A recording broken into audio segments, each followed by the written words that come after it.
Picture this. It's December 1978, a freezing cold night in New York. You walk into what's supposed to be a highly secure room at one of the busiest airports on the planet.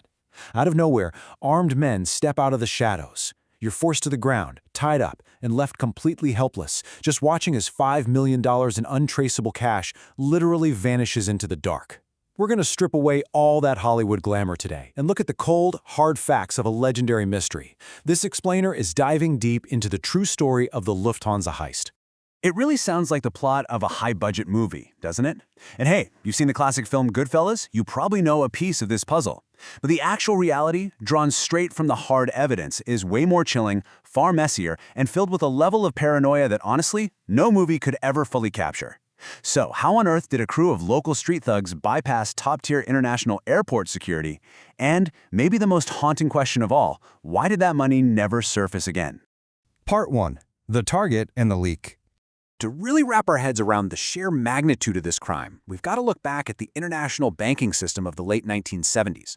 The world was just different back then, and the way money moved across oceans, it relied on a system that was surprisingly exposed. Every single month, massive bundles of cash returning from Europe arrived in New York. We're talking untraceable paper currency spent by American tourists, military personnel, and businesses operating overseas.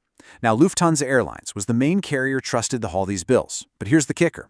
When those planes touched down at JFK Airport, the bags of cash didn't get rushed to some impenetrable fortress. Nope, they were just temporarily locked inside a vault in a cargo building 261.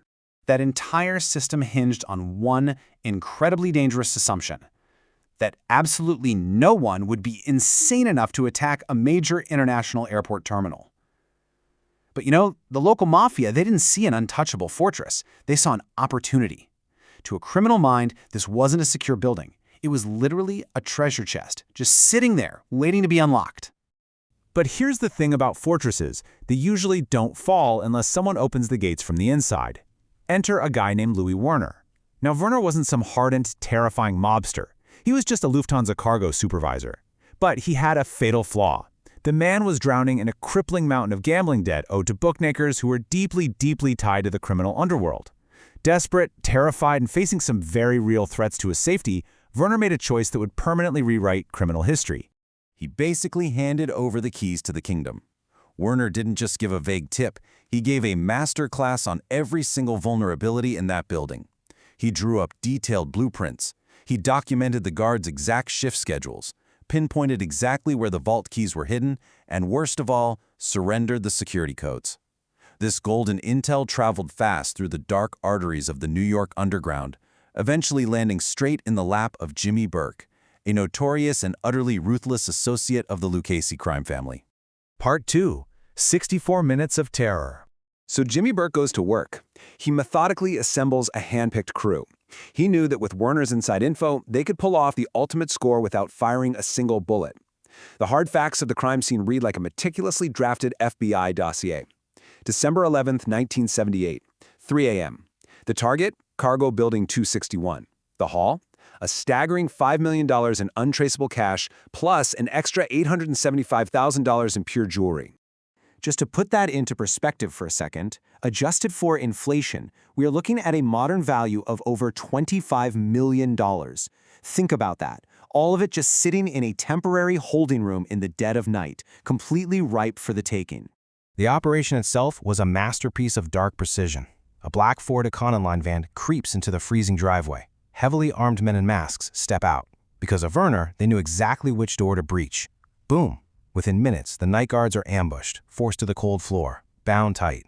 The shift manager is marched directly to the double-lock vault, and when those heavy doors finally swung open, the crew systematically loaded dozens of heavy bags straight into the van.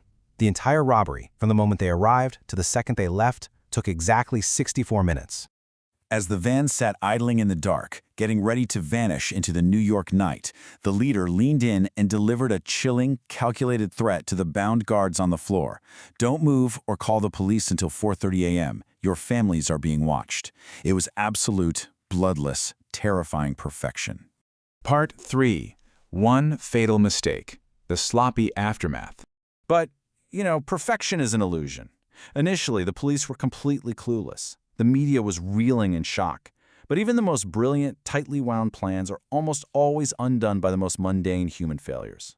You have this flawless execution on one side, millions stolen, 0 shots fired, untraceable bills secured. And then on the flip side, you have an aftermath so incredibly sloppy, so completely absurd, it honestly defies belief. The downfall of America's greatest cash robbery didn't come from some brilliant detective work. No, it came from a man who just wanted to take a nap. The failure was almost insultingly simple. Parnell Stacks Edwards had one job, one single job.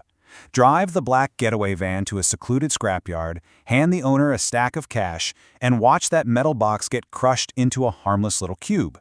Instead, Stacks got distracted, he got high, drove the van to his girlfriend's apartment, fell asleep, and left literally the most wanted vehicle in America, parked illegally in a no-parking zone right on a busy street. You really can't make this stuff up. Needless to say, it didn't take a mastermind to crack the case from there. First thing the next morning, beat cops spot the illegally parked van. They run the plates. Bingo. It matches the airport robbery. The FBI descends on the vehicle and finds an absolute treasure trove of evidence. We're talking clear fingerprints, muddy footprints, basically a massive neon sign pointing directly back to Jimmy Burke's inner circle. Part 4. The bloody cleanup and the paranoia that settled in. The exact moment Jimmy Burke realized the FBI had that van, the whole atmosphere of the crime completely shifted. It went from a triumphant victory to this suffocating, terrifying paranoia. He knew the feds would start squeezing his crew, offering massive deals to anyone willing to talk. Driven by sheer, unadulterated panic and self-preservation, Burke enacted a very simple, very terrifying rule: leave no witnesses alive. Any shred of Hollywood glamour fades entirely right here, leaving behind only the grim, brutal reality of Mafia survival. What followed was a ruthless, bloody wave of internal executions that absolutely shook the New York underground to its core. Stacks Edwards, the guy who fell asleep, he was the first one found dead in his apartment. Then, the dominoes just kept falling. The guys who procured the cars, the associates who stored the cash, they just began to vanish. Some were found frozen in the backs of garbage trucks. Others were dismembered. Many simply evaporated from existence. Burke basically turned on his lifelong friends, transforming those stolen millions into a literal death sentence for nearly every single person who touched it. It really forces us to pause and ask a deeply unsettling question. When you look at the devastating psychological cost, is getting away with a mountain of cash truly worth the price of spending every waking second looking over your shoulder, waiting for your closest friend to pull the trigger? That fortune didn't just buy them things, it became an absolute curse. Part 5. The Missing Millions. Where is the money today? As the blood dried and the decades passed, we arrive at the lingering, unresolved ghost of the Lufthansa heist. Sure, the bodies were buried, but the money? Well, that is a completely different story. The fallout is essentially a masterclass in frustration for law enforcement.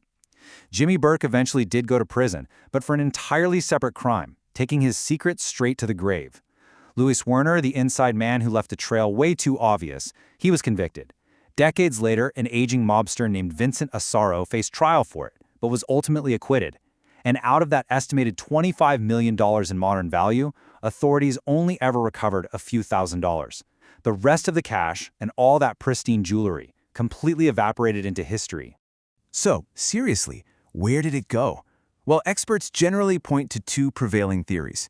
The first is that the untraceable bills were systematically washed and spent by high-ranking mafia bosses to fund massive, illegal overseas operations. The second theory, which is honestly far more haunting, suggests that the bulk of that fortune was never moved at all, that it was sealed away in a complete panic, and it still remains buried deep beneath the thick concrete basements of New York City to this day. It's one of those thoughts that just lingers in your mind long after the story ends.